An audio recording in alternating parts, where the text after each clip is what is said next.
There is someone else that I want to talk to you about, because we talked about this when we were writing the book, but I don't think enough good things I said about him, and that's Vince Russo, because he really divides wrestling fans, and he comes under a lot of criticism, and I'm not sure all of it is fair. And in our conversations, I know you've had nothing but good things to say about Vince, and likewise, when I spoke to him, very, very much loved working with you and loved working with Rena. Tell me about how instrumental Vince Russo was to the development of that marvelous Marc Mero character.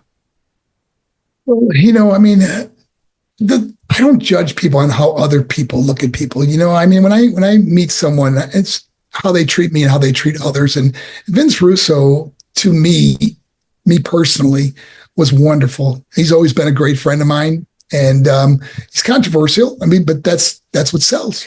Controversy sells. And but he was very instrumental in the development of the marvelous Marc Mero character, and of course, the major feud I had with my ex-wife Sable back then. Obviously for television, and he was a lot of fun doing it too, because we'd come with ideas and he would take it to another step further and further. And one day I'm having her come out in a potato sack and she rips it off and she's got like a little bikini on. During Christmas I had her come out in a reindeer costume, and of course she rips that off and she's got a bikini on, just to drive the crowd crazy, and of course drive me nuts, trying to cover her up and stuff. But Vince was instrumental in that, and he was just had an incredible mind for, and especially at that time, the Attitude Era, it was really pushing the envelope, and we were right there along with Vince pushing that envelope. But I was recently in his home state, and I didn't realize that he was even living there. I would love to go on and see him, but now we've talked, and next time I go out there, I'm gonna go and see him and spend some time with him. I look forward to that. Oh, that's awesome.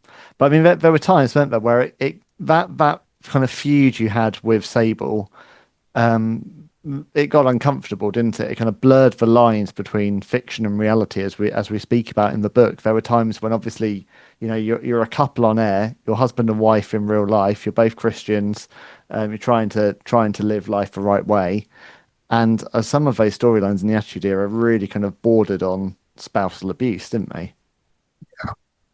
Yeah. We actually had to tone it down at times because of the fact that it was blurring the lines of people. I remember going out to dinner with my wife and daughter, and people come up and angry at me and asking her, how can you be around this guy? And it affected our family. It affected my daughter immensely.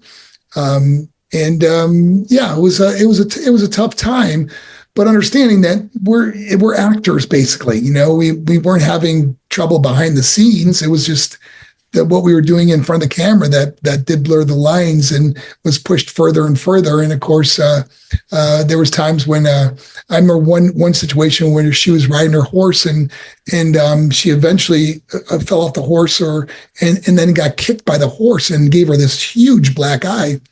And they wanted to use that on TV as kind of like I did it, or allude to the fact that I did it.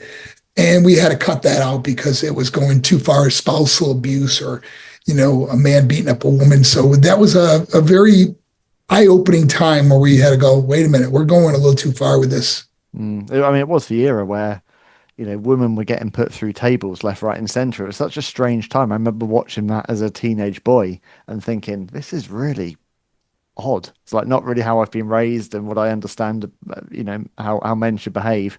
That Attitude Era and that whole time in society, this was the time of South Park and the Jerry Springer Show and everything that went with the culture at the time, wasn't it? Yeah. It was different times.